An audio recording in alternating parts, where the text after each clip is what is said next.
Okay, it's going to be a review of WrestleMania 2. This took place April 7th, 1986. We got WrestleMania in 3 different venues. New York City, Chicago, and California.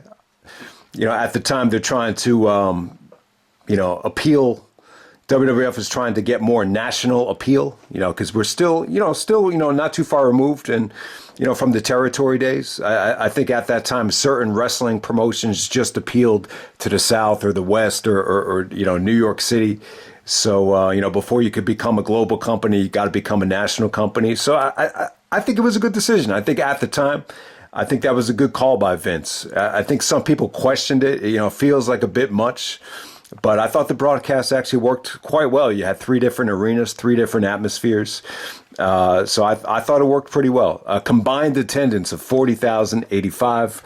Lots of celebrities on this show. I would say the biggest problem with this show was having the celebrities on commentary. It just came off kind of phony, especially what you know now. Like Vince has been really hard on Jim Ross and, especially a guy like Mick Foley. Foley said that was the toughest, most stressed out he's ever been in his whole career, doing the commentary with Vince yelling at him. So I don't know. It just came off phony with Vince and the celebrity.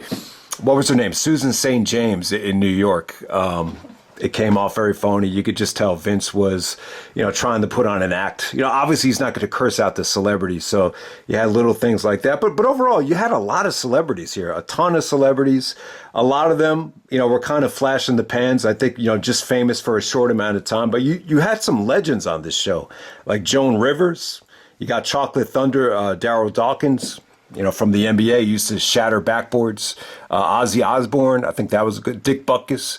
You had the football players in Chicago. We'll get to that. I think that was huge at the time, especially coming off of the Super Bowl and the championship. Kathy Lee, at the time, Kathy Lee Crosby. Tommy Lasorda of the Los Angeles Dodgers. You had Elvira. I thought Elvira looked really hot, especially for that time in the 80s. She just screamed 80s, just by the way she looked. I thought she looked great, and she was on commentary with Jesse the Body for the LA portion of the show. So, yeah, you had a lot of celebrities. Ray Charles actually sang, I think it was America the Beautiful. Vince actually introduced him with a lot of energy. I thought that was good. So you had a lot of celebrities here. Probably the most celebrities you've ever had at a WrestleMania, which I think goes under the radar. But yeah, I think having the celebrities on commentary, I think that was the biggest mistake about the show. But let's get right down to it. Overall, man, I mean, this really does come up in terms of, what's some of the worst WrestleManias of all time. Look at this. Critical reception. Critical response to the show was poor, with the decision to host the show in 3 different locations being highly criticized. Yeah, all right. So there you go. Even just looking at the reception, you see the word negative all over the place. I don't think it's the worst WrestleMania of all time, but I could completely understand if some people, thought this was a bit much, maybe too much filler. And, yeah, I mean, it does come up, when you're talking about what are some of the worst WrestleManias in the beginning. 2, 9, and 11 are the ones that come up. But honestly, this would not be my choice for worst WrestleMania of all time. And I don't think I think the main event is one of the weaker ones, but it wouldn't be my pick for the worst. All right, so let's get right down to it. So the opener of the Nassau Coliseum show in Long Island, you had Mr. Wonderful taking on the magnificent Muraco. They don't go over 5 minutes. It's very, very short. But I thought this was a good way to start off the show. Like, I thought you had a solid matchup right here, especially with Mr. Wonderful coming off of the WrestleMania 1 main event. But it just kind of ended in a disqualification. There was a brawl on the outside. The fans were actually chanting bullshit. So I just don't think that's a great way to start off the show. Maybe Vince learned his lesson from them, but it's just surprising that they would go in that direction for the finish. All right, next up, you got Macho Man Randy Savage with Miss Elizabeth taking on George the Animal Steele. All right, so I thought that girl, Susan St. James, this was definitely the highlight of her commentary here. She was, you could tell she was really into Miss Elizabeth. You know, she told the story of that Macho Man wasn't treating her like a real woman, that George the Animal Steele had a respect for women. So you have that type of thing going on here. But yeah, this was an interesting matchup right here with George the Animal Steele actually taking apart the turnbuckle. There's actually foam, like styrofoam inside the turnbuckle, and he started eating it. I thought that was weird, but I thought Savage played a great heel here. You could definitely see his potential.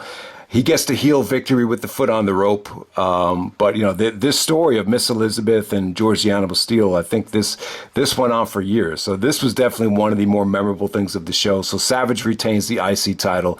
Lots of good things in store for years to come for Savage. All right, next up you had Jake the Snake Roberts taking on George Wells. Really big, jacked up dude, black dude, George Wells. I thought he looked okay here, but this was just a talent enhancement match for Jake the Snake. He's a heel here. He sold in the beginning, but ultimately he hit the DDT. He took out Damien, took out the Snake. The Snake kind of disgusted everybody.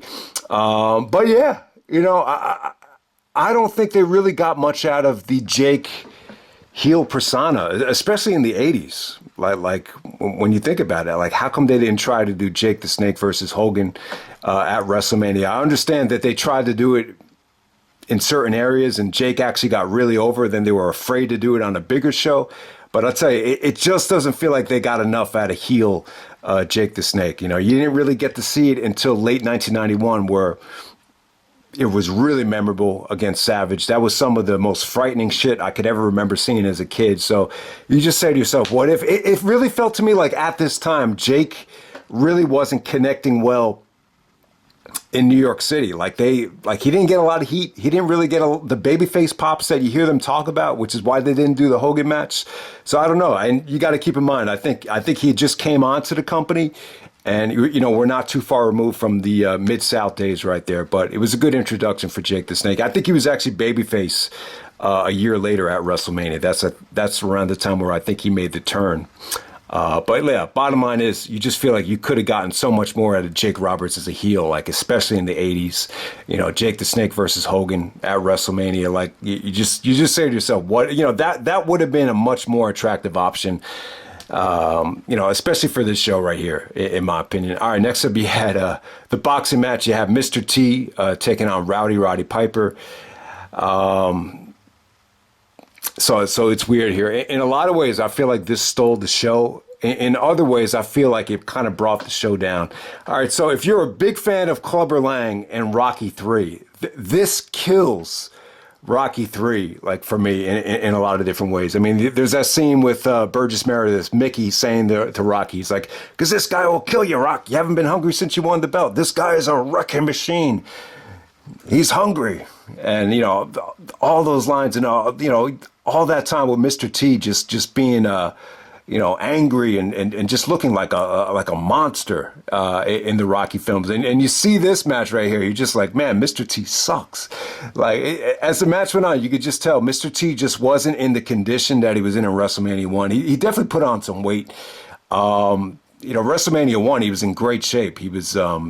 I think his diet was just tuna fish and water and really got into shape. Here he kind of let himself go. And I felt like Piper was in better shape here. He was the better athlete. He was more entertaining. Piper, even at WrestleMania 1, you got some Roddy chants there. Here, the fans totally got behind Piper.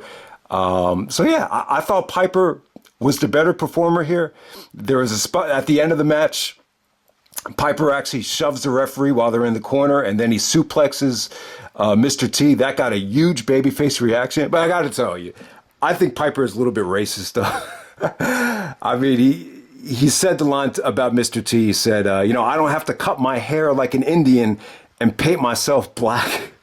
Which is funny because Piper painted himself black at WrestleMania 6 against Bad News Brown. But hey, I don't think Piper's racist because he stuck up for Virgil. So that's the end of the story there. But I mean, these work boxing matches, the general perception is that they don't really work. But, they did a Dark Side of the Ring about the Brawl for All in 1998 where Bart Gunn actually won it. And that caused a lot of problems, lots of injuries and, they were unhappy with who actually came out on top, which it ended up being Bart Gunn. I think they wanted Dr. Death Steve Williams to actually, win that thing, but he ended up getting hurt in the finals there. So if you haven't seen it yet, check out the Dark Side of the Ring about the Brawl for All. It's pretty interesting. It was actually Russo's idea to really, push the envelope with that. All right, so now we're going to the Rozemont Horizon. CM Punk territory. So, Punk must have been 7 or 8 years old. I'm not sure if he was able to see this show, but WrestleMania comes to Chicago for the first time. So we got the fabulous Moolah winning the belt back to take on Velvet McIntyre from Ireland, apparently. It ended up being a squash match. I gotta say, Moolah was really good with the snap nairs. She snap naired Velvet like 3 or 4 times. Velvet went for a splash. She missed, and then Moolah pins her in about a little bit over a minute. Moolah got a lot of heat, though. Maybe you want to say the Triple H of the women's division. And then we move on to another match that could have been scrapped off the show. You got Nikolai Volkoff with Freddie Blassie. Taking on Corporal Kirchner in a flag match. Not good. This is another, patriotic attempt here by Vince. You just get the feeling like Vince really overdid it with, these patriotic theme matches. This guy went kind of forgotten. Really jacked up dude with a camouflage G.I. Joe tank top. He goes over Nikolai Volkoff in a very forgettable match. I think when you look at each and every one of these venues, you could have at least taken one thing off of each venue, and this would have been the thing to cut from the Chicago show. All right, next up you had the WWF versus NFL Battle Royal. I thought this was cool.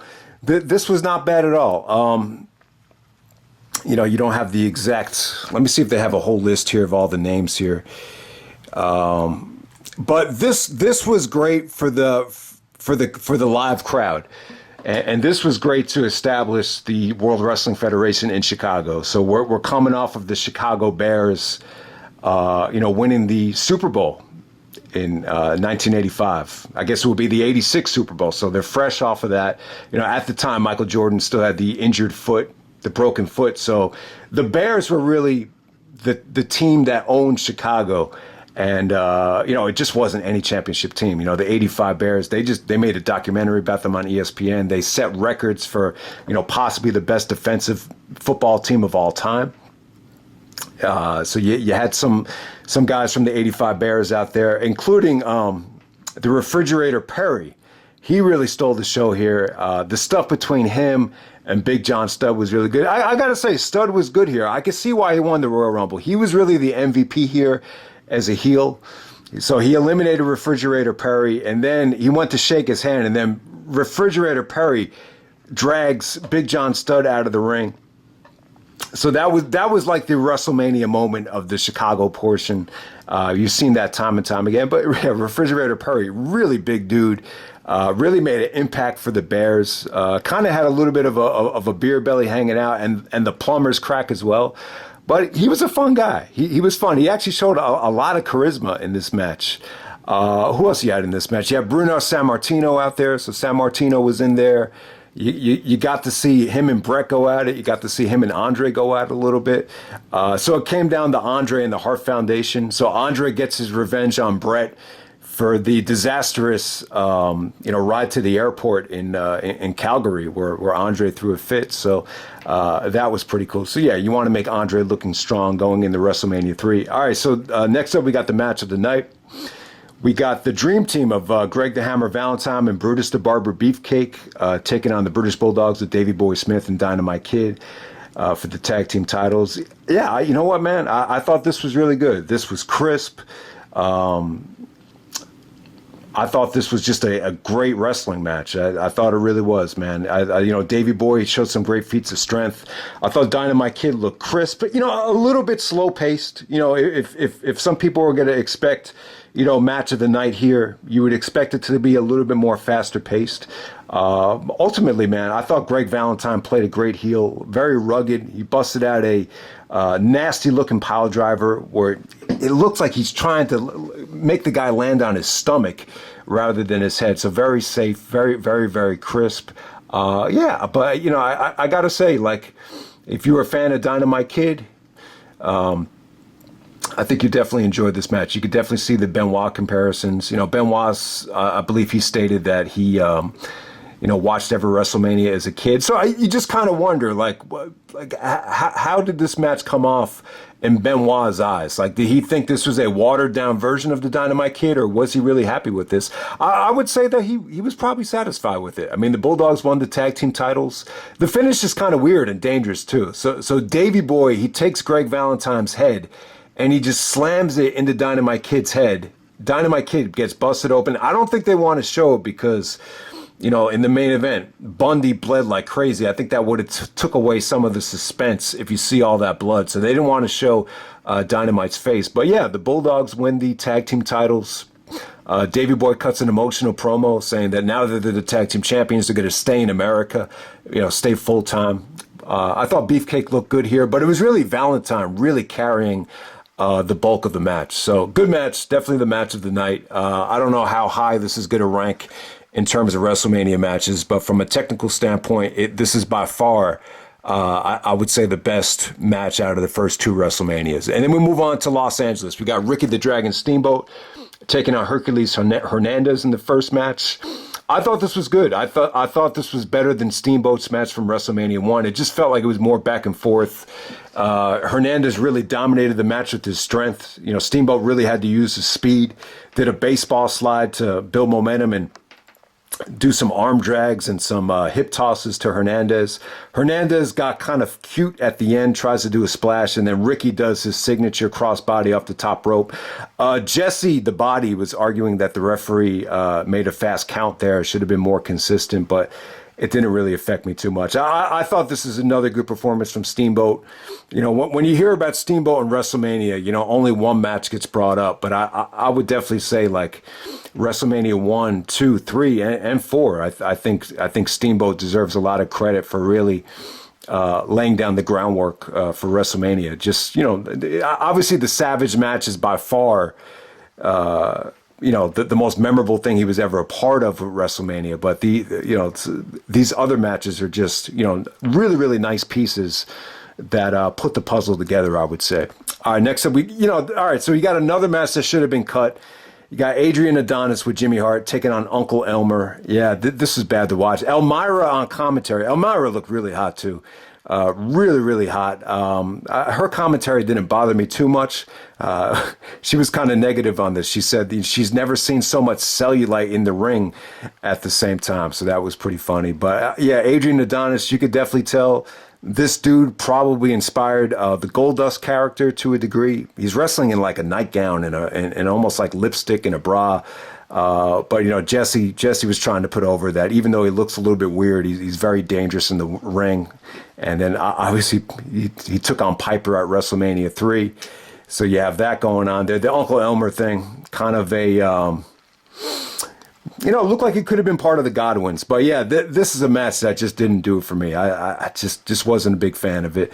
All right, next up, you got the Funks. You got Terry Funk and Haas Funk with Jimmy Hart taking on Tito Santana and the Junkyard Dog. Really good stuff here, man. Good stuff. You got the Funks at WrestleMania. You got Terry Funk taking table bumps at WrestleMania 2. The table didn't break, but Terry busted his ass here. He took backdrops. He sold the shit out of a knee. Tito Santana with the scramble tag, where he's basically trying to just maneuver away on the floor to tag JYD, which got a really, really good hot tag. So I love that part of the match. JYD was really over in LA, so he proved that he could be over anywhere. I thought Tito was great, and the Funks actually get the victory with the help of the Jimmy Hart megaphone. And I gotta say, good match, man. You almost forget that Terry Funk was part of WrestleMania. He was on the West Coast. You remember that Flair promo. You've been in Hollywood, Sylvester Stallone. So I'm sure Terry Funk was probably filming Over the Top or something like that in LA at that time. All right, next up we got the main event. We got Hulk Hogan taking on King Kong Bundy in the steel cage for the WWF Championship. I thought it was okay at the time. I'm not crazy about the main event.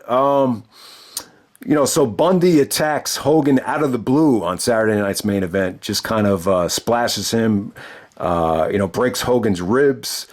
There's even a scene where they're talking to Hogan's doctor, and Hogan is risking a broken back by actually competing. So he's got his back all taped up, the ribs all taped up. There's some really, really cool weightlifting, deadlifts and pull-ups where Hogan's actually pulling up a dumbbell that's actually, a couple of 100 pounds. So that's pretty impressive. I like that about the match. Pretty good story here. That Hogan, was selling the ribs, and he had to avoid the splash from Bundy. I thought the steel cage was a good call. I think the cage really kind of enabled them to tell that story of Hogan overcoming the injuries, and the cage really busted Bundy open, and it looked nasty. Hogan really did some damage with just stomping Bundy's head right into that blue steel cage. So, it was okay. I don't think everyone's going to like this main event. I don't think it's going to age that well with everybody. I think King Kong Bundy, he's kind of like a poor man's Andre the Giant. But hey, man, this is the first time the championship was ever defended at WrestleMania. I don't think the match gets talked about a lot. I do remember when Josh Matthews was in Tough Enough. They had a meeting with Vince. All the Tough Enough contestants were able to meet Vince, and Vince was like, well, how did you get into wrestling? He said, well, WrestleMania 2 is my first experience. Hogan Bundy in the steel cage. I don't know, like Vince just kind of had the mentality like he was never impressed by this match, or even leading up to the match. Susan St. James actually was saying that, I think I want to see the Hulk win. And Vince just kind of seemed a little bit, kind of annoyed by how predictable it was. That's how it kind of came off to me here. So I don't think Vince was really happy going into it, even coming out of it. It kind of felt to me like, they could really do better here. But I thought Bundy was a monster, though. I really thought the, Hogan actually hulked up at the end, and he countered, Bundy's splash with an Irish whip, and then he was able to, scoop slam Bundy. Wasn't exactly like the slam on Andre the Giant. I don't think that came off great. And Hogan escapes the cage. So the only way he could win was by escaping the cage. And then, he did some stuff with Bobby Heenan to send everybody home happy. Obviously, no love lost between Hogan and Heenan. But yeah, kind of tough to make this main event interesting. But, at the time, you got to start somewhere with Hogan finally defending the belt at WrestleMania. I think at WrestleMania 1, I think that was the right call not to have the belt defended, because I think it was more about the spectacle. It was more about Hogan and Mr. T as a brand, cashing in on the Rocky III success. So, eventually you had to defend the belt at some point in time. So yeah, not a great WrestleMania, but I don't think it's awful though. Like I didn't find myself saying, man, there's just so much crap on this show, compared to WrestleMania 4, where you just had dud after dud, and obviously the main event kind of saved that show to a degree. But yeah, I'm not going to lie to you. It's probably one of the weaker WrestleManias, but I think the call to have it in 3 different cities, I don't think that was the problem. I just think maybe you kind of, instead of having 4 matches on each venue, maybe just have 3. That would have helped it out a lot. Maybe cut it down to 2.5 hours. I definitely think that would have helped. But yeah, you had 3 main events on one show and 3 different atmospheres. And I thought each and every one of the main events kind of delivered in their own way. So match of the night would be the British Bulldogs winning the tag team titles. So there it is. There's WrestleMania 2, and I'm out. All right.